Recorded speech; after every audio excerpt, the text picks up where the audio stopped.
Samantala, may panibagong testigo si Justice Secretary Vitaliano Aguirre II na nautusan daw na mag-withdraw ng drug money para umano kay Senadora Leila De Lima. Buwelta naman ni De Lima, imbento ang mga akusasyon. Nakatutok si Chino Gaston.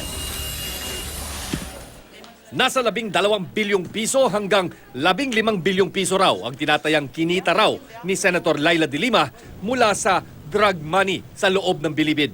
Ayon kay Justice Secretary Vitaliano Aguirre II, base raw ito sa testimonya ng bagong testigo na hawak nila at ihaharap sa pagdinig bukas sa Kamara. Yung 10 billion ni Janet Napoles, it's dwarf. 12, 15 billion, batang-bata yan. Hindi yun yung 6 years, ha? Yun yung the last 2 years. Dating staff daw ni De Lima sa DOJ ang testigo at nauutusan noon na magdeposito at mag-withdraw sa secret account daw ng senadora. Pero aminado si Aguirre, di pa nila alam kung kanino nakapangalan ang umano'y secret account. Yung isa, inutusan lang niya eh. Inutusan niya mag-deposito, inutusan niya mag-withdraw. Si Senator De Lima, during the year before the elections, na mag-withdraw dun sa account na yun. But pag nagde-deposit siya, naka-sobre. Tinanggi ni De Lima ang mga akusasyong ito na imbento lang daw. Imbento lang po yan. May dahilan yan kung bakit ganyan ang ginagawa niya. Where are this money now? Wow! Ihaharap din bukas ang dating security aide ni De Lima na si Jonel Sanchez. Ito raw ang magkukwento sa umano'y sex video. Hindi na kinakailangan ipalabas yung sex video kung meron man. Kasi doon sinabi ni Jonel na nakita niya yung naiwan nata ni Dayan yung kanyang cellphone. So, pinakialaman ng mga security. May nakita sila.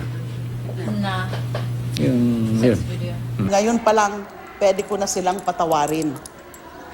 Dahil alam ko na hindi lang nila kaya na tumindig sa tama, sa sobra kung ano man yung mga factors na yan. Imbitado rin daw sa pagdinig ang convicted inmate na si JB Sebastian. Pero nakakonfine pa raw ito ngayon matapos saksakin sa loob ng bilibid. Nagpasabi na si Sebastian na gusto na raw nitong magsalita kay Pangulong Duterte. Kanina nagpunta na sa ombudsman ang abogado ni Sebastian para magsampa ng reklamo laban kina De Lima at mga dating opisyal ng Bureau of Corrections at New Bilibid Prisons. Reklamong paglabag sa Anti-Graft and Corrupt Practices Act, violation of ethical standards for government officials at paglabag sa anti-torture law. Dahil di raw pinansin ni De Lima at opisyal ng Bucor at NBP ang hiling niyang maalis sa Building 14 kung saan delikado raw ang buhay niya kung makakasama ang tinaguriang Bilibid 19. At kinonfirm naman ni Senator De Lima na asset si JB Sebastian allegedly.